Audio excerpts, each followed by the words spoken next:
مضل له ومن يضلله فلا هادي له وأشهد أن لا إله إلا الله وحده لا شريك له وأشهد أن محمدًا عبده ورسوله أعوذ بالله السميع العليم من الشيطان الرجيم يا أيها الذين آمنوا اتقوا الله حق تقاته ولا تموتن إلا وأنتم مسلمون يا أيها الناس اتقوا ربكم الذي خلقكم من نفس واحدة وخلق منها زوجها وبث منهما رجالا كثيرا ونساء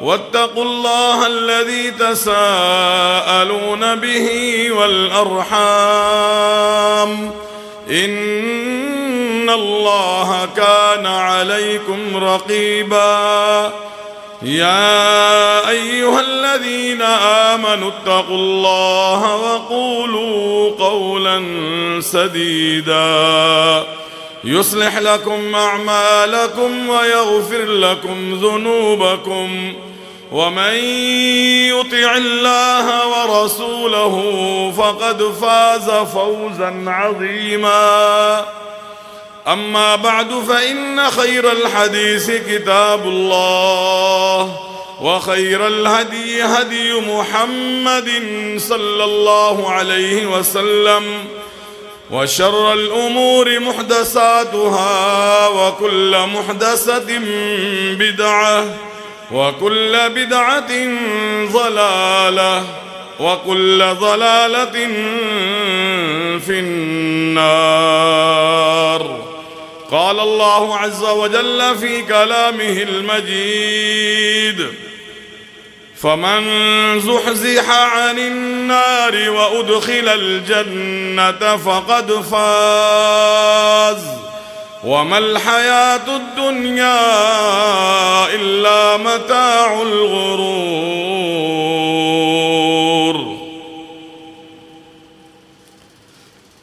ہر قسم کی حمد و ثنا، تعریفات، تمجیدات، بزرگی اور کبریائی کے لائق اللہ وحدہ لا شریک کی ذات اقدس ہیں، جو ذات اپنی وجود کے لحاظ سے بھی وحدہ لا شریک ہیں، اپنی خوبیوں اور اپنی صفات کے لحاظ سے بھی وحدہ لا شریک ہیں، حق عبادت کے لحاظ سے بھی وحدہ لا شریک ہیں۔ نہ اللہ رب العالمین کی ذات میں کوئی حصے دار ہے، اللہ کی ذات میں سے کوئی الگ ہو کر کے وجود میں نہیں آیا۔ اللہ رب العالمین کی جو خوبیاں ہیں، جو صفات ہیں، اس طرح کی وہ خوبیاں اللہ رب العالمین کے علاوہ کسی اور میں نہیں پائی جاتی۔ ہما قسم کی عبادات، قولی، فعلی، مالی، بدنی، یا ایسی عبادت جو ان سب سے جڑی ہوئی ہو، مرکب ہو، مل کر کے وجود میں آنے والی ہو، وہ صرف اور صرف ایک اللہ رب العالمین کا حق ہے۔ ہر قسم کی عبادت اللہ کے لیے خاص ہے۔ انگنت لا تعداد درود و سلام نبی جنا محمد صلی اللہ علیہ وسلم کی ذات اقدس پر، جنہیں اللہ رب العالمین نے لوگوں کی بھلائی، بہتری، کامیابی کے لیے ایک ایسا دین دے کر کے اس کائنات میں بھیجا کہ جس شخص نے اس دین کو اپنا لیا، اس دین کو قبول کر لیا اور اس دین کے مطابق اپنی زندگی کو بنا لیا، وہ انسان اللہ رب العالمین کی رضا کو پا لینے والا ہے، اللہ کی جنتوں کا مہمان بننے والا ہے، وہ جہنم سے محفوظ رہنے والا ہے، رب کی ناراضگی سے بچ جانے والا ہے۔ اور جس شخص نے بھی اس دین سے منہ موڑا، اپنی مرضی کی، اپنے حساب سے زندگی گزاری، اپنے طریقے کے مطابق اس نے اپنے زندگی کے ترجیحات کو، اپنے معاملات کو اس نے سیٹ کیا اور اس کے مطابق ہی اپنی زندگی بنانے والا، گزارنے والا بن گیا۔ اللہ کے دین سے پہلو تہی اختیار کر لی، دل آیا، دل نے چاہا، مرضی بنی، دل نے پسند کیا، تو نماز بھی پڑھ لی، اللہ کی بندگی بھی کر لی، روزہ بھی رکھ لیا، اللہ کی باتوں کو ماننے والا بن گیا، اور دل نے نہ چاہا، دل نے قبول نہ کیا، دل کا میلان نہ ہوا، فائدہ نظر نہ آیا، نقصان ہوتا ہوا نظر آیا تو منہ موڑ گیا، اپنی مرضی کر لی، ایسا آدمی ناکام ہونے والا ہے، تباہ و برباد ہو جانے والا ہے۔ کیونکہ نبی کریم فرماتے ہیں صلی اللہ علیہ وسلم کہ فَإِنَّهُ لَا يَزِغُ عَنْهَا إِلَّا هَالِكٌ، جو بھی اس دین سے منہ موڑے گا وہ تباہ و برباد ہو جائے گا۔ عزیز بھائیو، ہم میں سے ہر انسان اس دنیا میں کامیابی چاہتا ہے۔ یہ آواز دکھا دو، آواز واپس آ رہی نا، یہ بند کر دو اس کو۔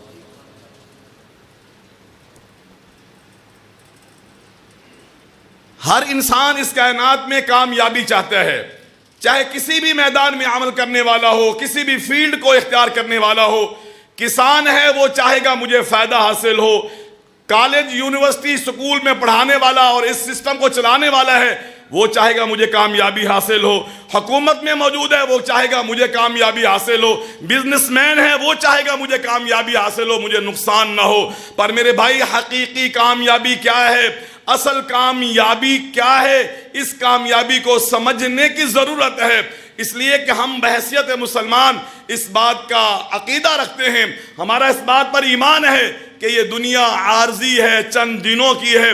اللہ نے انسان کو ایک مقصد کے تحت پیدا فرمایا ہے، ایک ہدف دے کر کے اس کو بھیجا ہے، اور پھر ایک وقت آنے والا ہے کہ انسان سے حساب و کتاب لیا جائے گا، اس کے سارے معاملات کا محاسبہ کیا جائے گا، اس کو اللہ کی بارگاہ میں کھڑا ہونا ہے، اور وہاں پر اپنی زندگی کے کیے ہوئے ایک ایک عمل کا، ایک ایک جو ہے وقت کے ایک ایک منٹ کا اس کو حساب دینا ہوگا کہ میں نے اس ٹائم میں، اس سال میں، اس مہینے میں نے کیا کیا ہے، کیا کھویا، کیا پایا ہے، میں نے کہاں اللہ کی باتوں کو مانا ہے اور کہاں میں نے اللہ کی نافرمانی کی ہے، میرے دن کیسے گزرے، میری راتیں کیسی گزری، میری خوشی کیسی تھی، میری غمی کیسی تھی، میرا کاروبار کیسا تھا، میرے معاملات کیسے تھے، یہ ساری چیزوں کا مجھے ایک دن اللہ کے سامنے جا کر کے حساب دینا ہے۔ اور پھر وہاں پر اگر آپ اللہ کی بارگاہ میں جواب دے پائے، اللہ کی رحمت کے حقدار بن پائے تو کامیاب ہیں، اور اگر اللہ رب العالمین نے مواخذہ کر لیا، اللہ نے منہ موڑ لیا، اللہ نے نافرمان قرار دے دیا، اللہ نے ناراضگی کا حقدار قرار دے دیا، پھر تباہی بربادی کے علاوہ کچھ اور حاصل ہونے والا نہیں ہے۔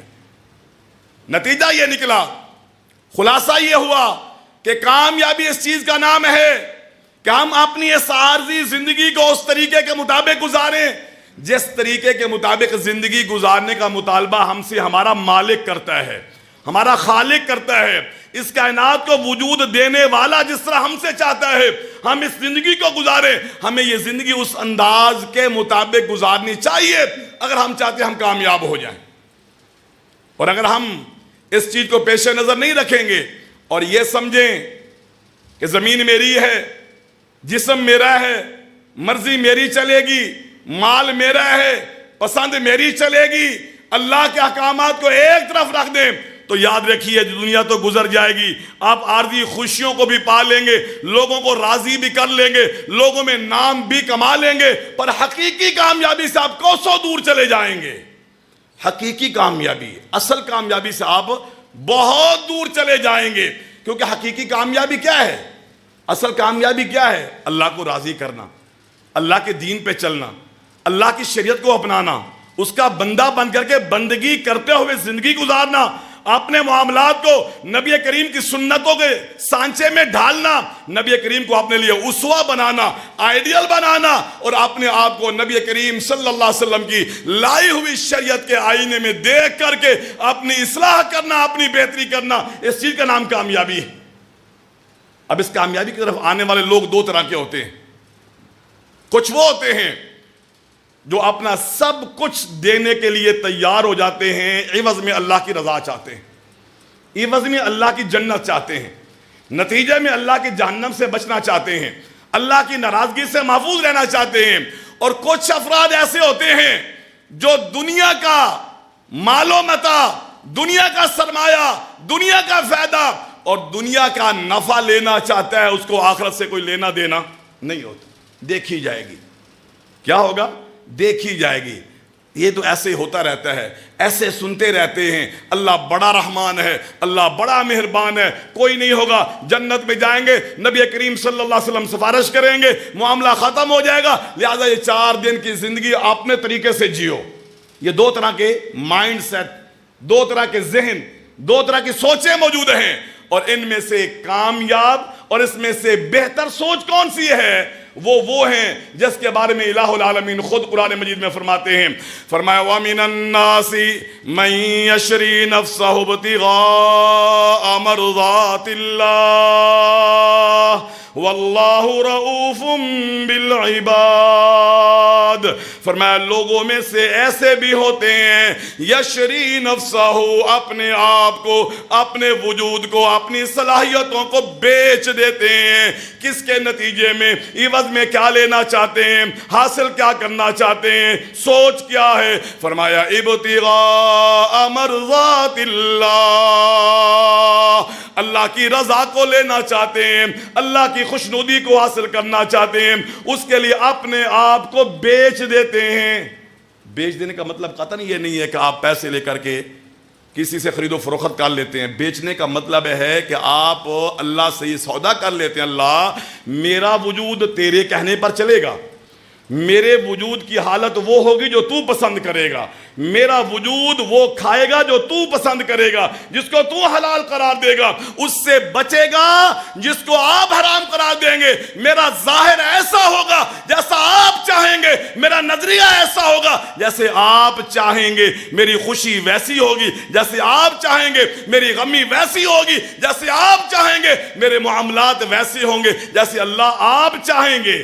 یہ بیچ رہا ہے، یہ سودا کر رہا ہے۔ کیوں؟ میں اللہ کی رضا چاہتا ہوں۔ اللہ فرماتے ہیں واللہ رؤوف بالعباد، ایسے لوگوں پر اللہ شفقت کرنے والے، نرمی کرنے والے، پیار کرنے والے ہیں ایسے لوگوں کے ساتھ۔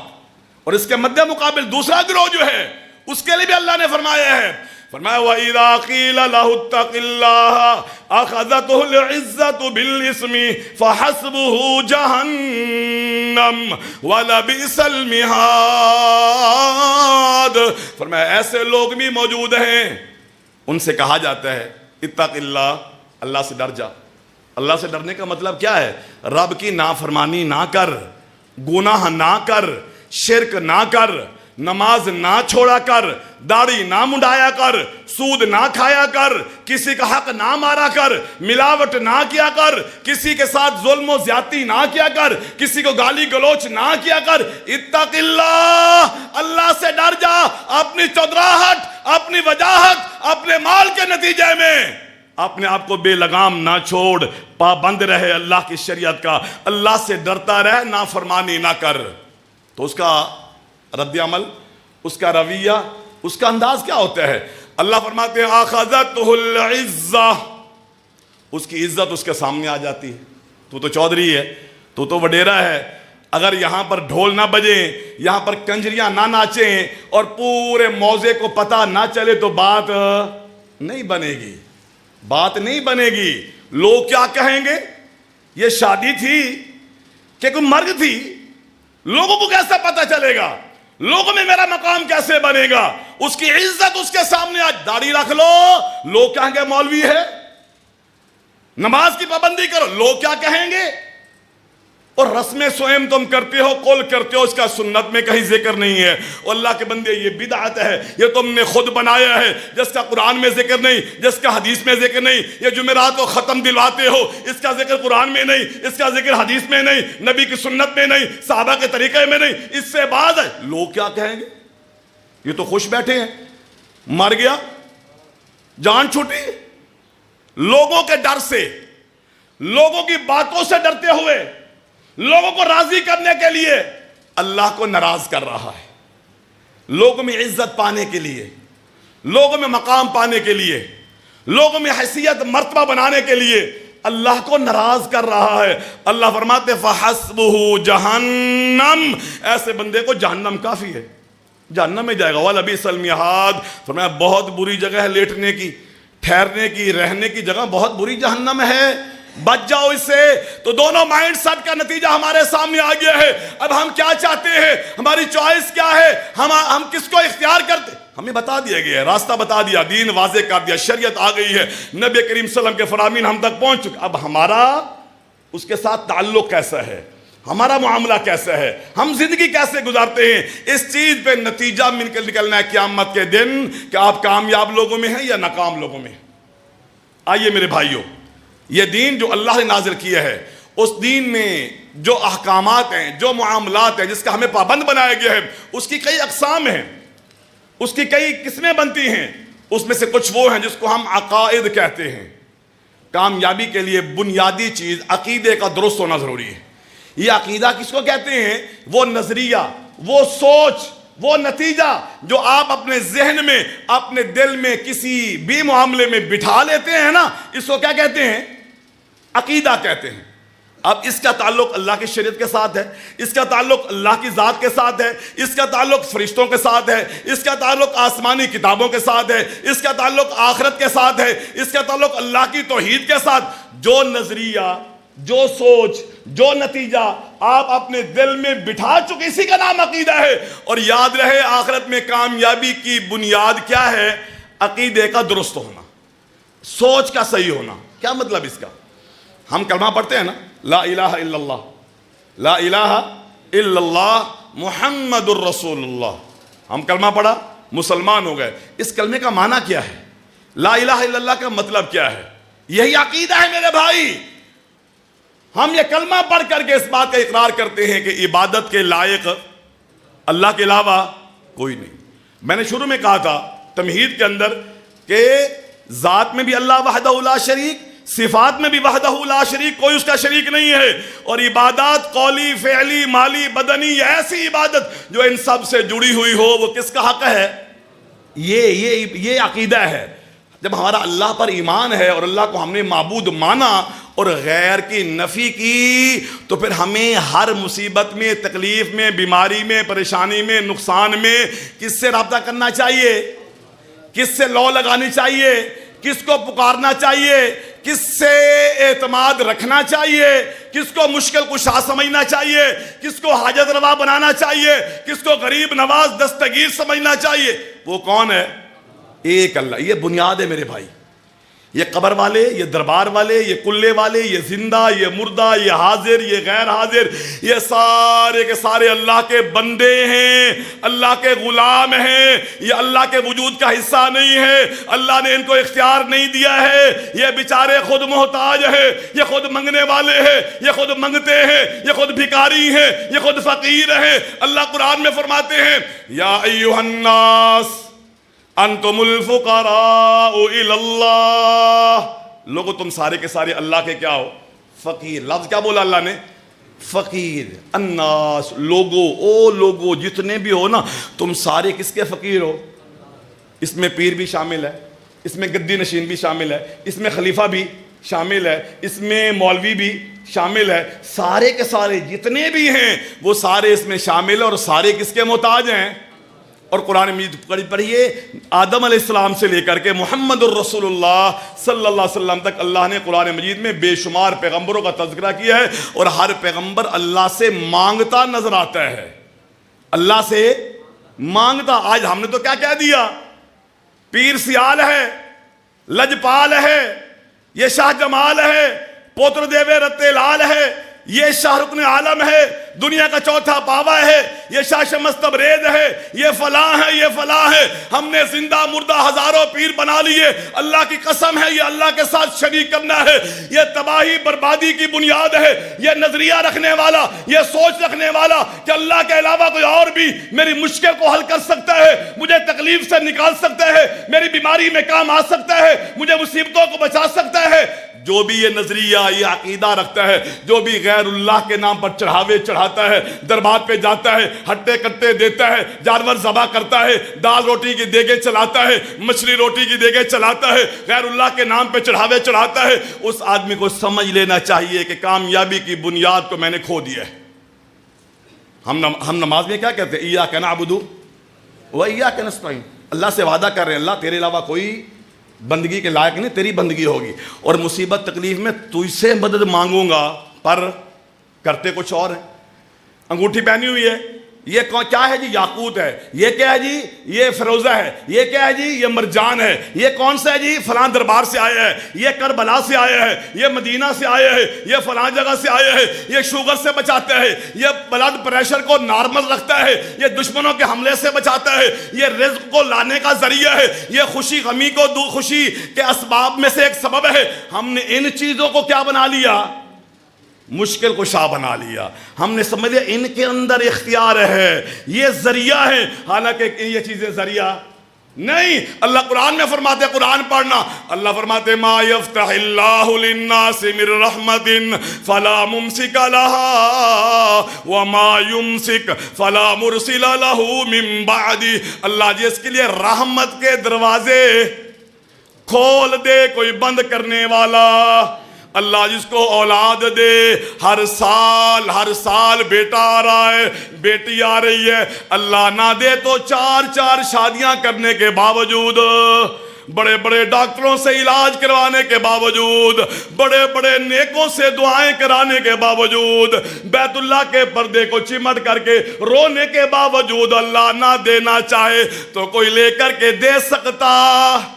اللہ نے قرآن میں بتا دیا، اور لوگوں جس کو ملیے میں رحمت کے دروازے کھول دوں کوئی بند کرنے والا نہیں، اور میں بند کر دوں تو کوئی کھولنے والا، اور میں پکڑ لوں تو کوئی بچانے والا نہیں، میں بچانا چاہوں تو کوئی مارنے والا. من بیدہ ملکوت کل شیء. اے لوگوں ذرا بتاؤ تو صحیح، ہر چیز کا مالک کون ہے؟ ہر چیز کا اختیار کس کے پاس ہے؟ جواب ملا اللہ اللہ اللہ، وہ اللہ کی ذات ہے. نتیجہ یہ نکلا میرے بھائی، کامیابی چاہتے ہو تو اپنا نظریہ درست کر لو. قبر والے کے لیے جا کر کے دعا ضرور کرو، مزار والے کے لیے دعا ضرور کرو، پر یہ کہیں پر بھی نبی کریم نے نہیں کہا کہ مزار والوں سے مانگو، قبر والوں سے مانگو. یہ نبی کریم کی ایک حدیث بھی آپ کو نہیں ملے گی. یہاں پر یہی ملے گا، جب قبرستان جاؤ تو دعا کرو تم پر بھی سلامتی ہو، ہم پر بھی سلامتی ہو، اللہ تمہیں بھی محفوظ رکھیں، اللہ ہمیں بھی محفوظ رکھیں، اللہ تمہیں بھی معاف کریں، اللہ ہمیں بھی. یہ دعائیں نبی کریم نے سکھائی ہیں. اور آج ہم نے تو سارا ماحول ہی کیا کر دیا ہے؟ بدل دیا ہے. خالق کو چھوڑ کر کے، مالک کو چھوڑ کر کے اس کے بندوں کے سامنے سجدہ ریز ہو رہے ہیں، ان کے پاؤں کو چوم رہے ہیں، ان کے پاؤں میں لوٹ پوٹ ہو رہے ہیں. یہ پیر صاحب کی نظر کرم ہو گئی تو میرا کام ہو جائے گا. یہ ملنگ دماغ سے آری پاگل جو ہے، جس کو پاکی پلیتی کا پتہ نہیں ہے، یہ اگر مجھے گالی بھی دے دے تو میرا مسئلہ حل ہو جائے گا. یہ ہماری مت ماری، ہم نے یہ نظریہ بنا لیا اور پھر کہتے ہیں ہم کامیاب ہوں گے. ایسے کامیابی نہیں ملے گی. اللہ کے نبی فرماتے حدیث سے قدسی ہے، یہ میری باتیں نہیں ہیں، میں کس سے کہانی سنانے کا عادی نہیں ہوں. حدیث واضح میں آپ کے سامنے رکھ دیتا ہوں. حدیث سے قدسی ہے، نبی کریم فرماتے ہیں اللہ نے فرمایا یا ابن آدم لو لقیتنی بقراب الارض خطایا ثم لقیتنی لا تشرک بی شیئا لا اتیتک بقرابها مغفرۃ. انسان تو میرے سامنے آئے گا، میرے بارگاہ میں تیری حاضری ہوگی، تیرا نامہ اعمال میرے سامنے پیش کیا جائے گا، میں اس کا جائزہ لوں گا. دنیا جہان کے گناہ اس کے اندر ہوئے، اور اتنے گناہ ہوئے کہ زمین و آسمان کے درمیان کا خلا کیا ہو گیا، اور گناہوں سے پر ہو گیا ہے. لیکن تو نے اگر میرے ساتھ کسی کو مشکل کشا نہیں بنایا، حاجت روا نہیں بنایا، بگڑی بنانے والا نہیں بنایا، غریب نواز نہیں سمجھا، دستگیر نہیں سمجھا، کسی سے امید نہیں لگائی، میرے جانور غیر اللہ کے سامنے تم نے جا کر کے ذبح نہ کیے، ان سے امیدیں نہ لگائی، لَأَتَيْتُكَ بِقُرَابِهَا مَغْفِرَةً، میں تیرے سارے گناہ معاف کر دوں گا. پر یہ میں گندگی جو عقیدے میں ہے یہ میں کبھی بھی معاف نہیں کروں گا. اس لیے میرے بھائی کامیابی چاہتے ہو نا تو سب سے پہلے اپنا نظریہ درست کر لو. ایک اللہ سے امید لگاؤ، دنیا والوں سے نہیں، مولویوں سے. اور مولوی لینے والے ہیں، دینے والے.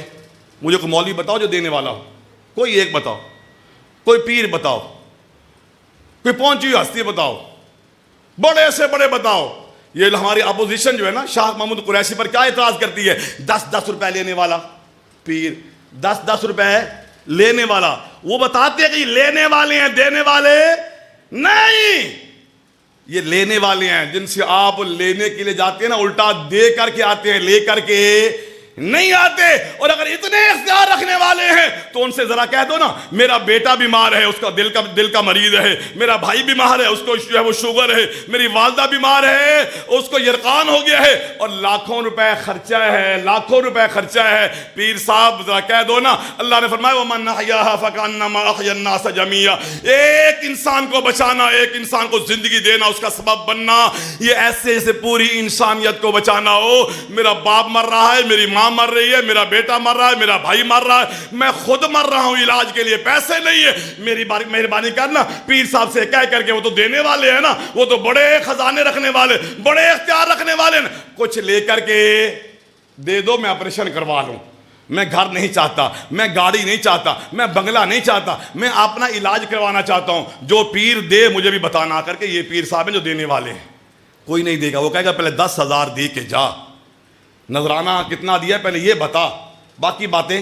اور ہم نے سمجھو یہ دینے والے ہیں. کوئی نہیں دینے والے, ایک اللہ دینے والے ہیں. اور اللہ فرماتے ہیں وَإِذَا سَأَلَكَ عِبَادِي عَنِّي فَإِنِّي قَرِيبٌ أُجِيبُ دَعْوَةَ الدَّاعِ إِذَا دَعَانِ فَلْيَسْتَجِيبُوا لِي وَلْيُؤْمِنُوا بِي لَعَلَّهُمْ يَرْشُدُونَ. اے محمد صلی اللہ علیہ وسلم, یہ میرے بندے جب آپ سے پوچھیں کہ ہمارا اللہ کہاں ہے, ہم رابطہ کرنا چاہتے ہیں, ہم بات کرنا چاہتے ہیں, ہم دکھڑا سنانا چاہتے ہیں, اپنے مسائل پیش کرنا چاہتے ہیں, منتیں سماجتیں کرنا چاہتے ہیں, معافی مانگنا چاہتے ہیں, اللہ نے کیا فرمایا, ان سے کہو کہ میں کہاں ملوں گا, علی حجویری کے دربار پر, میں کہاں ملوں گا, شاہ رکن عالم کے دربار پر, میں کہاں ملوں گا, بابا فرید الدین کے دربار پر, میں کہاں ملوں گا, فلاں کے دربار پر. فرمایا نہیں, ان سے کہو انی قریب, انی قریب, اور میں تمہارے قریب ہوں, میں دور نہیں ہوں, کہیں جانے کی ضرورت نہیں ہے, کرائے بھرنے کی ضرورت نہیں ہے, گھر بار چھوڑنے کی ضرورت نہیں ہے,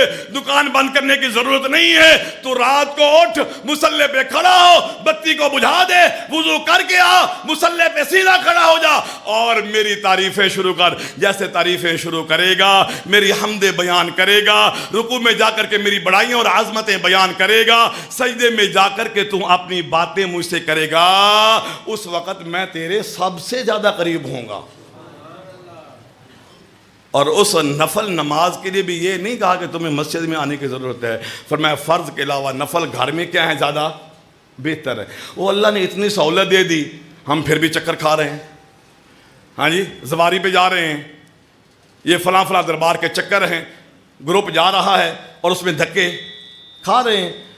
اللہ کے بندو اپنا عقیدہ درست کرو. سب سے پہلے اللہ کو پر جو ایمان لائے ہو نا, اس اللہ کو پہچانو, اور اس اللہ کا حق اللہ کے لیے کیا کرو, خاص کرو. پہلی بات کامیابی کے لیے میرے بھائی.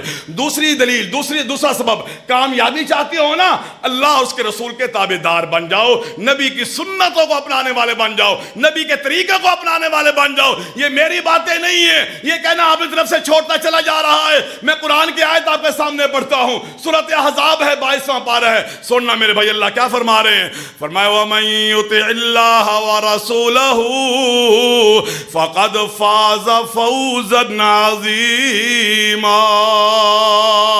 اور جس آدمی نے اللہ کی بات کو مانا, اس کے رسول صلی اللہ علیہ وسلم کی بات کو مانا, اللہ فرماتے یہ آدمی بہت بڑی کامیابی پا گیا, بہت بڑی کامیابی حاصل کر گیا. آنا میرے بھائی, اللہ ایک اور مقام پہ فرماتے, 4واں پارہ ہے سورۃ نساء میں, اللہ فرماتے ہیں وَمَن يُطِعِ اللَّهَ وَرَسُولَهُ يُدْخِلْهُ جَنَّاتٍ تَجْرِي مِن تَحْتِهَا الْأَنْهَارُ خَالِدِينَ فِيهَا ذَلِكَ الْفَوْزُ الْعَظِيمُ. اور جس نے اللہ کی بات کو مانا, اس کے رسول کی بات کو مانا, اللہ فرماتے ہیں اس کو ہم جنتوں میں داخل کریں گے. اللہ فرماتے ہیں یہ جنت میں جانا, جنت کو پا لینا بہت بڑی کامیابی, بہت بڑی. بس جنت میں جانے کے لیے کیا کرنا پڑے گا, اللہ پر صحیح ایمان, اس کی باتوں کو ماننا, اس کی بندگی, اور بندگی کرنی کیسے, جیسے محمد الرسول اللہ صلی اللہ علیہ وسلم کہہ دیں. پیر صاحب نے کہا ہے میں تو فلاں کا بیعت ہوا ہوں, اب جو پیر کہے گا میں تو وہ کروں گا. کلمہ کس کا پڑھا ہے, محمد الرسول اللہ صلی اللہ علیہ وسلم کا کلمہ پڑھا ہے نا. اور اس کلمہ پڑھنے کا مطلب کیا ہے, محمد اللہ کے رسول ہیں صلی اللہ علیہ وسلم. کیا مطلب اس جملے کا, کہ محمد اللہ کے پیغمبر, پیغام بر، پیغام پہنچانے والے، قاصد محمد صلی اللہ علیہ وسلم اللہ کا پیغام لے کر کے آئے ہیں. وہ بتا رہے ہیں تم نے کیا کرنا ہے، کیسے کرنا ہے، انداز کیا ہے، مقدار کیا ہے، ٹائم کیا ہے. کس نے بتایا؟ محمد صلی اللہ علیہ وسلم نے. اور آپ نے ان کو اللہ کا پیغمبر مانا تو آپ ان کے کہنے پر چلو، کیونکہ اللہ کا پیغمبر ہے. وہ بتا رہے کہ اللہ نے یہ کہا ہے، یہ حلال ہے اور یہ کیا ہے، حرام، یہ جائز ہے اور یہ ناجائز. اس کو پیش نظر رکھو. میں تو صحیح پیر صاحب دا بیعت ہو گیا، فلاں پیر صاحب دا، اب میں تو وہی کروں گا جو میرا مرشد کہے گا. یہ سوچ غلط ہے. پیروں کی، مرشدوں کا احترام ٹھیک ہے، ان کا احترام، ان کی عزت بجا ہے، پر وہ نبی نہیں ہے میرے بھائی. آپ میرے بھائی دوسری چیز، اپنی شکل و صورت، اپنا لباس، اپنا رہن سہن، گھر بار، بچوں کی تربیت، اپنے معاملات، خوشی غمی، کس کے تابع کار؟ نبی کی سنت کے تابع کار، نبی کے طریقے کے تابع کار. اس کے مطابق بنائے گا تو جنت میں جائے گا، وگرنہ جنت کا دروازہ بند ہے. یہ غلط فہمی میں نہ رہنا. میں مربوں کا مالک ہوں، میں تو چودھری ہوں، میں تو وڈیرا ہوں، میرے تو لوگ جھک کر مجھے سلام کرتے. یہ سارے سلام اس وقت تک ہے جب آنکھیں جھپک رہی ہیں، جب سانس چل رہی ہے. جب دل بند ہو جائے گا یا آنکھیں بند ہو جائیں گی، لوگ آپ کو کفن میں لپیٹیں گے، لے جا کر کے ویران شہر خاموشہ میں، یہ دھول اٹھتی جگہ پر بغیر کسی سائے کے قبر کا گڑھا بنا کر کے اس کے اندر آپ کو ڈال دیں گے. وہاں پر آنے والا فرشتہ یہ نہیں پوچھے گا آپ مہر صاحب ہیں، کتنے مربوں کے مالک تھے، آپ کا سٹیٹس کیا ہے، آپ کی قوم کیا ہے، آپ کی تعلیم کیا ہے، آپ کا جو ہے وہ دنیا میں نوکری کس منصب پر آپ تھے. یہ سوال و جواب وہاں پر ہونے والے نہیں. وہ پوچھیں گے من ربک، تیرا رب کون ہے، تیرا پالنے والا کون ہے، تیرا پالن ہار کون تھا، اور تجھے دینے والا کون تھا، تیرا نظریہ کیا ہے، تیری سوچ کیا ہے، رب کو پہچانتا ہے کہ نہیں پہچانتا ہے. من نبیک، تو نے زندگی کس طریقے پر گزاری، تیرا آئیڈیل کون تھا، فلمی ہیرو تھے، کرکٹر تھے، کون تھے تیرے ہیرو جن پر تو نے اعتماد کیا اور تو نے ان جیسا بننے کی کوشش کی، اور جس کے مطابق تم نے اپنا لائف سٹائل بنایا، اپنی زندگی گزارنے کو تم نے بنایا، سٹائل تو نے فٹ کیا، یہ سیٹ کیا. بتا وہ کون ہے، من نبیک، تیرا نبی کون ہے. دوسرا سوال یہ ہے. اور پھر اس کے بعد تیرا دین کیا ہے، کن اصولوں پر تو نے زندگی گزاری. یہ کامیابی ہے میرے بھائی.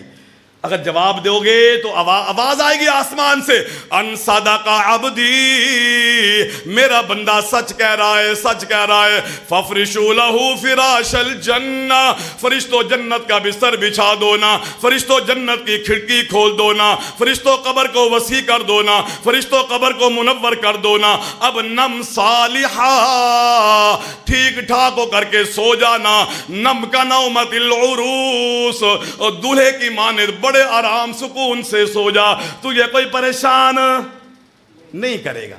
اور اگر زندگی اپنی مرضی کے، نبی کو میں پہچانتا نہیں، کلمہ تو مجھے آتا ہے، 6 کلمے میں نے یاد تو کر لیے تھے، استاد نے یاد کروا دیے تھے، ابا نے بتا دیے تھے، پر مجھے اس کا مطلب نہیں پتا. میرا رب کون ہے میں نہیں جانتا، بس لوگ کہتے تھے، میں بھی کہتا تھا. اللہ فرمائیں گے، وہ کہتا ہے ہاں لا ادری، مجھے معلوم نہیں، مجھے نہیں پتا ہے، میں نہیں جانتا. اللہ فرماتے جھوٹ بول رہا ہے، اب اس کو عذاب میں مبتلا کر دو، جہنم کا بستر بچھا دو، آگ کا بستر بچھا دو اس کے لیے. یہ عالم برزخ کی باتیں ہیں، یہ اگلے جہان کی باتیں ہیں جو اس جہان میں رہتے ہوئے نظر نہیں آتی ہیں. یہ ہوتا ہے پر نظر نہیں آتا، کیونکہ اگلے جہان کی باتیں ہیں. نبی نے کہہ دیا یہ سچ ہے. آئیے میرے بھائیو، دوسری چیز، اپنی زندگی نبی کریم صلی اللہ علیہ وسلم کی لائی ہوئی شریعت کے تابع کیجئے، اور اپنے عمل نبی کریم کے طریقے کے مطابق. پیر، مولوی، بزرگ یہ رہنمائی کے لیے ہیں، راستہ دکھانے کے لیے ہیں. ان کی بات تب مانی جائے گی جب قرآن و حدیث کی دلیل اس کے ساتھ موجود ہو. اگر دلیل نہیں ہے پھر ان کی بات قابل قبول ہے، کیونکہ یہ نبی نہیں ہے، یہ پیغمبر نہیں ہے. پیغمبر کی بات مانی جاتی ہے، یہ پیغمبر نہیں ہے، یہ پیغمبر کی بات کو پہنچانے والے ہیں. اگر دلیل پیش کریں گے تو بات مانیں گے، وغیرہ نہیں. کتنی باتیں ہو گئی میرے بھائی؟ کامیابی کے لیے 2 باتیں ہو گئی ہیں. ایک اللہ پر صحیح ایمان، دوسرا اپنی زندگی کو کس کے تابع کرنا ہے، نبی کریم صلی اللہ علیہ وسلم کی سنت کے. نمبر 3 میرے بھائی، تیسری چیز، اپنی معاشرت درست کرو. یہ معاشرت کیا ہے؟ ایک معاشرے میں رہتے ہوئے، ایک جگہ پر رہتے ہوئے آپ کا واسطہ بہت سے لوگوں سے پڑتا ہے. سب سے پہلے گھر میں والدین سے، بہن بھائیوں سے، بیوی بچوں سے، عزیز و اقارب سے، گھر سے باہر نکلے، علاقے سے باہر نکلے، دوسرے لوگوں سے واسطہ پڑتا ہے۔ اب یہ زندگی گزارنے کے بھی اللہ نے اصول بیان کیے، حق بیان کیے ہیں، اس کے مطابق اپنی زندگی گزارو گے تو کامیابی ملے گی۔ اور اگر تمہاری معاشرت درست نہ ہو، یہ زندگی گزارنے کا انداز درست نہ ہو، اور لوگوں کے حق کا لحاظ نہ ہو، تب بھی بربادی ہے، تب بھی بربادی ہے میرے بھائی۔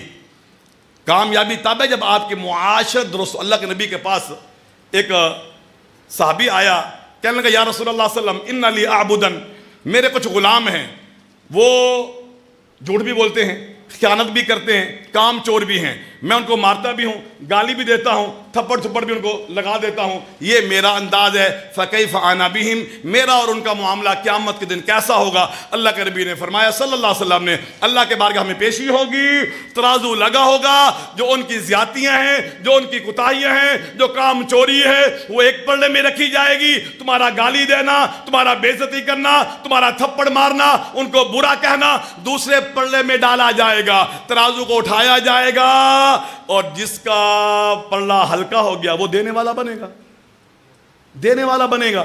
ہم تو کہتے ہیں نا یہ میرا مزارع ہے، تو میرا کیا ہو گیا؟ زر خرید ہو گیا ہے۔ زر خرید بھی ہو جائے تب بھی آپ کو آزادی نہیں، تب بھی آپ بے لگام ہو کر کے زندگی نہیں گزار سکتے ہیں، تب بھی آپ پابند ہیں شریعت کے آداب کے۔ چہ جائے کہ یہ تو ویسے بھی آزاد ہے، صرف غربت کی وجہ سے آپ کے پاس رہ رہے ہیں تو اس کا مطلب یہ نہیں ہے کہ آپ ان کے حق تلفی کرتے چلے جائیں، آپ کو آزادی حاصل ہے۔ نہیں میرے بھائی، زر خرید غلام کے ساتھ بھی انصاف کرنا لازم ضروری ہے۔ اگر وہاں پر بھی ظلم کرو گے نا، اللہ کی بارگاہ میں جا کر حساب دینا پڑے گا اس کا۔ اپنی معاشرتی زندگی بہتر کرو، اپنے بہن بھائیوں سے معاملات اچھے کرو، اپنے والدین سے معاملات اچھے کرو، جس کا جو حق بنتا ہے وہ اس کو دے دو، کسی کی زمین قبضے میں نہ لو۔ نبی کریم فرماتے ہیں جس آدمی من اخذ شبرا من الارض ظلما توقہ 70 ارضین یوم القیامہ، جس نے صرف ایک گٹھ، ایک بالشت زمین کسی کی قبضے میں لے لی، حالانکہ اس کا حق بنتا نہیں تھا، زمین اس کی نہیں بنتی تھی، پر اس نے ایک گٹھ، صرف ایک بالشت زمین کیا کر لی؟ اپنے زمین کے ساتھ ملا لی، قبضہ کر لیا۔ اللہ 7 زمینوں کا توق بنا کر اس کے گلے میں ڈال دیں گے قیامت کے دن۔ کر سکتے ہو برداشت تو ہمت کرو، کر سکتے ہو تو ہمت کرو، کوئی مسئلہ نہیں ہے۔ اور اگر برداشت نہیں، اور یہ حقائق ہیں، جھوٹ نہیں ہے، یہ سچ ہے، یقینی بات ہے، کیونکہ نبی کی زبان سے نکلی یہ باتیں ہیں، جس پر ہمیں اپنی ذات پر تو یہ ہو سکتا ہے کہ ہمیں یہ سورج نظر آ رہا ہے، دھوپ نظر آ رہی ہے، اور ہم کہیں کہ یہ دھوپ نکلی ہوئی ہے، ہمیں غلطی لگ سکتی ہے، پر نبی کی بات غلط نہیں ہو سکتی۔ نبی نے کہا ہے اپنی معاشرت، یہ لوگوں کے ساتھ رہتے ہوئے اپنے معاملات کو درست کرو، بے عزتی نہیں، زبان درازی نہیں، کسی پر ظلم نہیں۔ یہ زبان درازی نا، یہ زبان کو بغیر کسی سوچے سمجھے استعمال کرتے چلے جانا، یہ بہت بڑی تباہی کا ایک ذریعہ ہے، بہت بڑی تباہی۔ نبی کریم سے ایک صحابی نے پوچھا من نجا یا رسول اللہ، نجات کا طریقہ کیا ہے، کس کے ذریعے ہم آخرت میں عذاب سے بچ سکتے ہیں؟ نبی کریم نے اپنی زبان مبارک کو پکڑا، فرمایا امسک علیک لسانک، یہ زبان ہے نا، اس زبان کو قابو میں رکھ، اس زبان کو قابو میں رکھ۔ تو تیسری چیز میرے بھائیوں، حقوق لوگوں کے ادا کیجئے، کسی کے ساتھ زیادتی نہ کیجئے، کسی کی بے عزتی نہ کیجئے، کسی کو گالی نہ دیجئے، اور کسی کی حق تلفی نہ کیجئے۔ چوتھی چیز میرے بھائی، چوتھی چیز، ایثار پیدا کر اپنے اندر، دین سے لگاؤ پیدا کر، یہ اللہ کی شریعت سے محبت پیدا کر، اس سے راہ و رسم بڑھا، اس سے جان پہچان بڑھا، اس کو غالب کرنے کے لیے، دنیا پر اس کو عام کرنے کے لیے، انسانیت کو جہنم سے بچانے کے لیے تو بھی اپنا کردار ادا کر۔ اس میں وہ مال کے ذریعے ہو سکتا ہے، وہ جان کے ذریعے ہو سکتا ہے، وہ زبان کے ذریعے۔ اب میں آپ کے سامنے ہوں، میرے پاس وسائل نہیں ہیں، ویسے الحمدللہ ہے، میں ایک مثال دے رہا ہوں کہ وسائل نہیں ہیں، زبان دی ہے، میں اپنا کام کر رہا ہوں۔ میاں کیسر صاحب ہیں یا بھائی حیات ہیں، اللہ نے ان کو توفیق دی ہے، انہوں نے یہ بندوبست آج کا کیا ہے، انہوں نے یہ خرچہ کیا ہے، وہ مجھے وہاں سے گاڑی پر لے آئے ہیں، مجھے چھوڑ کر کے وہاں آئیں گے، یہ انہوں نے اپنا کردار کس لیے کیا ہے؟ تاکہ یہ آپ لوگ جو بیٹھے ہیں نا، آپ کی زندگی جو ہے وہ دینی بن جائے، اللہ کا دین غالب آ جائے، توحید کا پیغام پہنچ جائے، کامیابی کے راستے سمجھا دیا جائے، تاکہ کل کوئی یہ نہ کہے کہ ہمیں پتہ نہیں تھا۔ تو چوتھی چیز میرے بھائی، اپنی زندگی میں دین کے لیے بھی کوئی ٹائم نکال، دین کے لیے بھی محنت کر، دین کے لیے بھی صلاحیتوں کو خرچ کر، اس دین کو غالب کرنے کے لیے اپنا پیسہ اور اپنی حیثیت اور اپنی چودراہٹ کو استعمال کر، اس لیے کہ اللہ کا پیغام ہے، اللہ کا دین ہے، اللہ کی باتیں ہیں، یہ لوگوں تک پہنچے، لوگوں کی زندگی درست ہو، اللہ راضی ہوں گے۔ اللہ سے کیا ہوں گے؟ اور دیکھیے آج ہم نے سمجھ لیا کہ کامیابی کا جو ذریعہ ہے اور کامیابی کے لیے جو ہم نے قواعد سیٹ کیے ہیں نا، مثال سیٹ کی ہے، وہ پیسہ ہے، وہ چودراہٹ ہے، وہ اختیارات ہیں، وہ وڈیرا پن ہے، یہ چیزیں نہیں ہیں میرے بھائی۔ میں آپ کے سامنے چند ایک دلائل اس کا ذکر کر دیتا ہوں۔ سب سے بڑا دنیا میں خزانے والا کون گزرا ہے؟ قارون۔ کون گزرا ہے؟ قارون، جو قرآن کہتا ہے کہ اس کے پاس جتنے خزانے تھے نا، ان خزانوں کو لگی چابیاں، تالے جو تھے، ان تالوں کی چابیوں کے لیے اونٹوں کی ایک جماعت باقاعدہ صرف چابیاں لے کر کے جایا کرتی تھی، اتنا خزانہ تھا اس کے پاس۔ پر اس کا انجام کیا ہوا؟ اللہ فرماتے ہیں فَخَسَفْنَا بِهِ وَبِدَارِهِ الْأَرْضِ فَمَا كَانَ لَهُ مِنْ فِئَةٍ يَنْصُرُونَهُ مِنْ دُونِ اللَّهِ وَمَا كَانَ مِنَ الْمُنْتَصِرِينَ۔ ہم نے اس کو اس کے گھر سمیت زمین میں دھنسا دیا اور کوئی اس کے کام نہ آیا۔ یہ پیسہ تھا کہ نہیں تھا؟ تھا نا؟ پیسہ کام آیا؟ نہیں پیسہ کام آیا۔ آنا ایک اور مثال سن، ابو لہب کے بارے میں قرآن کیا کہتا ہے؟ فرمایا تبت یدا ابی لہب وتب ما اغنا عنہ مالہ وما کسب۔ ابو لہب برباد ہو گیا، ابو لہب تباہ ہو گیا۔ یہ ابو لہب کون ہے؟ نبی کریم کا سگا چچا ہے، پر دین کا دشمن ہے، دین سے دور ہے، نبی پر ایمان لایا نہیں ہے، اللہ پر ایمان صحیح معنوں میں لایا نہیں ہے۔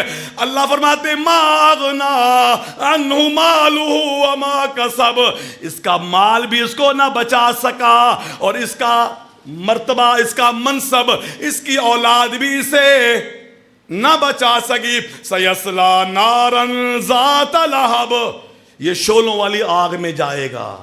مال اولاد کام، منصب چودراہٹ، حسب نسب خاندان کام نہ آئے۔ آئیے ہم دوسرا ذریعہ سمجھتے ہیں کہ اختیار مل جائے، وزیر اعظم کی کرسی پہ میں بیٹھ جاؤں تو میری کامیابی ہے۔ آنا ذرا وہ بھی دیکھنا، فرعون، اس سے بڑا ظالم کون تھا؟ اس سے بڑا اختیار والا کون تھا؟ کوئی نہیں۔ پر اللہ نے اس کا انجام کیا کیا؟ غوطے دے دے کر کے سب کے سامنے ڈبو ڈبو کے اس کو مارا۔ وہ کامیاب ہوا؟ کامیاب نہیں ہوا۔ یہ کامیاب نہیں ہو رہے ہیں۔ مال بھی ہے، اختیار بھی ہے، افراد بھی ہے، فوجیں بھی ہیں، پر نہیں ہے تو دین نہیں ہے، نہیں ہے تو ایمان نہیں ہے، نہیں ہے تو اللہ سے تعلق نہیں ہے، یہ برباد ہو گئے۔ پر مجھے تاریخ میں کچھ اور لوگ بھی نظر آئے۔ یہ کون ہے؟ بلال ہے، یہ کون ہے؟ سہیب ہے، یہ کون ہے؟ خبیب ہے، یہ کون ہے؟ خباب ہے، یہ کون ہے؟ عمار ہے، یہ کون ہے؟ سمیہ ہے، یہ کون ہے؟ زنیرہ ہے۔ یہ کون ہے؟ یہ معاشرے کے وہ لوگ جو دوسروں کے ہاں زر خرید کے طور پر غلامانہ زندگی گزار رہے تھے، پر اللہ نے سمجھ دی، دین کی سمجھ آ گئی، دین سے جڑ گئے، اللہ پر ایمان لے آئے، نبی کو نبی محمد صلی اللہ علیہ وسلم کو نبی مان لیا، اس کے مطابق زندگی بنا لی، چلتے زمین پر ہیں۔ قدموں کی آہٹ کہاں جاتی ہے؟ جنت میں۔ کامیاب ہوئے کہ نہ ہوئے؟ یہ کامیاب ہے۔ وہ کامیاب نہیں میرے بھائی۔ مصعب ابن عمیر کون ہے؟ یہ وہ شخصیت ہیں جن کو نبی کریم صلی اللہ علیہ وسلم نے اپنا پیغام بر بنا کر کے، اپنا قاصد بنا کر کے، اپنا داعی اور سفیر بنا کر کے مدینہ کی طرف ہجرت سے پہلے آپ نے ان کو بھیجا کہ جاؤ جا کر کے دین کا کام کرو۔ اور جب سن 3 ہجری میں غزوہ احد میں شہید ہوتے ہیں، غزوہ احد میں شہید ہوتے ہیں، صحیح بخاری کی روایت ہے، کفن دینے کے لیے کپڑا کوئی نہیں ہے، کفن دینے کے لیے کپڑا کوئی نہیں ہے۔ ان کے کپڑوں کی، ان کے سامان کی تلاشی لی گئی، ایک چادر ملی اور وہ چادر بھی پورے جسم کو ڈھانکتی نہیں ہے۔ صحابی کہتے ہیں ان غطینا راسہ بدت رجلاہ، سر پہ کپڑا ڈالتے تھے چادر کو کھینچ کر کے، پاؤں ننگے ہو جاتے تھے، پاؤں کو ڈھانکتے تھے چادر کو کھینچ کر کے، سر ننگا ہو جاتا تھا۔ دنیا سے گئے تو اس انداز میں گئے ہیں، دنیا سے گئے تو اس حالت میں گئے ہیں۔ یہ اسٹیٹس ان کا ہے، یہ ان کی مالی پوزیشن ہے، یہ ان کے پاس مال ہے، پر اللہ رب العالمین انہی کے لیے اعلان کرتے ہیں رضی اللہ عنہم ورضوا عنہ، اللہ ان سے راضی ہو گئے۔ اللہ ان سے، مال تو نہیں ہے، پیسے تو نہیں ہیں، چودراہٹ تو نہیں ہے، پر کیا ہے؟ ایمان کی دولت ہے، دین کی دولت ہے، اللہ رسول کی محبت کی دولت ہے، شریعت پر چلنے کا جذبہ ہے، اللہ کے دین کے لیے کام کرنے کی ہمت ہے، اور اس کے لیے انہوں نے اپنا کام کیا تو اللہ نے دنیا میں رہتے ہوئے ان کے لیے اپنی رضامندی کا اعلان کر دیا۔ یہ ہے کامیابی میرے بھائی۔ اور یاد رکھیے، جو ہم کام کر رہے ہیں نا، جو اعمال ہم کر رہے ہیں، ایک دن اللہ کے سامنے پیش ہوں گے تو وہاں پر ترازو لگا ہوگا۔ یا آپ لوگ کپاس چنتے ہیں نا، کپاس کا کام آپ لوگوں کے علاقے میں ہوتا ہوگا، تو پھر کیا کہ اس کا حساب کرتے، اتنا حصہ اس کا بنتا ہے، اس کا اتنا بنتا ہے۔ تو ایسے ہی قیامت کے دن آپ کے اعمال وزن کیے جائیں گے، ایک پلڑے میں نیکی ہے اور ایک پلڑے میں گناہ ہے، ایک پلڑے میں نیکی اور ایک پلڑے میں گناہ۔ اللہ کیا فرماتے ہیں؟ فرمایا فَأَمَّا مَنْ ثَقُلَتْ مَوَازِينُهُ فَأُولَئِكَ هُمُ الْمُفْلِحُونَ۔ اور جس کا وہ پلڑا بھاری ہو گیا جس میں نیکی نیکی ہے، فرمایا یہ کامیاب ہونے والے ہیں۔ وَمَنْ خَفَّتْ مَوَازِينُهُ فَأُولَئِكَ الَّذِينَ خَسِرُوا أَنفُسَهُمْ فِي جَهَنَّمَ خَالِدُونَ۔ اور جس کا نیکیوں والا پلڑا ہلکا ہو گیا، نیکیاں تھوڑی ہیں، صدقہ خیرات تھوڑا ہے، اللہ پر ایمان کمزور ہے، نمازوں میں سستی ہے، روزے سے دور ہے، ذکر و اذکار سے دور ہے، قرآن کی تلاوت سے دور ہے، لوگوں سے اچھے برتاؤ سے دور ہے، نیکیاں کم ہیں، گناہ زیادہ ہیں، گانے سننے کے عادی ہیں، شراب پینے کے عادی ہیں، مرضی منمانی کی زندگی گزارنے کے عادی ہیں۔ اللہ فرماتے ہم ان کے عملوں کا وزن کریں گے، اور اگر گناہوں والا پلڑا ان کا بھاری ہو گیا اور نیکیوں والا پلڑا ہلکا ہو گیا، فرمایا یہ وہ لوگ ہیں جنہوں نے خود اپنے آپ کو نقصان میں رکھا، اب یہ ہمیشہ جہنم میں رہنے والے۔ کہاں رہنے والے؟ تو گویا کہ اختیار کس کے پاس ہے؟ خود ہمارے پاس ہے۔ ہمارے پاس اختیار موجود ہے نا، ہمیں دین بتا دیا گیا، عقیدہ سمجھا دیا گیا، کامیابی کے راستے واضح کر دیے گئے۔ اب کون اپناتا ہے، کون نہیں اپناتا، کون عمل کرتا ہے، کون نہیں کرتا، یہ ہم پہ چھوڑ دیا گیا ہے۔ اب اگر ہم ان کو اپنائیں گے تو کامیاب ہیں، وگرنہ کیا ہوگا؟ وہ بھی قرآن مجید بیان کرتا ہے کہ جب اللہ کے سامنے سزائیں مل رہی ہوں گی نا، سزائیں مل رہی ہوں گی، تو انسان جس کے پاس کوئی نیکی نہیں ہوگی یا ہے تو کم ہے، ہاتھ ملے گا۔ ہوتا ہے آدمی پریشانی میں ہاتھ ملتا ہے، پشیمان ہوتا ہے، شرمندگی اس کے چہرے سے کیا ہوتی ہے؟ عیاں ہوتی ہے۔ اللہ فرماتے یوم یتذکر الانسان وانى له الذکریٰ، اس وقت انسان سبق لینا چاہے گا پر فائدہ نہیں ہوگا۔ یقول یا لیتنی قدمت لحیاتی، کاش کاش میں نے پہلے دنیا میں رہتے ہوئے آج کی ہمیشہ کی زندگی کے لیے کوئی نیکی کر کے آگے بھیج دی ہوتی تو آج میرے کام آتی، آج میرے کام آتی۔ منت ترلے کرے گا، سماجتے کرے گا، پشیمانی کا اظہار کرے گا، آنسو بہائے گا۔ اللہ ایک موقع دے دے، اللہ ایک موقع دے دے۔ اللہ فرمائیں گے نہیں نہیں، ہم نے تمہیں بتایا تھا، ہم نے تمہیں ٹائم بھی دیا تھا، ہم نے نبی بھیجے بھی تھے، سب چیزیں واضح کر دی تھی۔ جس نے کچھ کرنا تھا کر لیا، دارالعمل کا دروازہ بند ہو گیا، اب دارالحساب ہے یا دارالجزا۔ پھر پشیمان ہوں گے اور پشیمانی فائدہ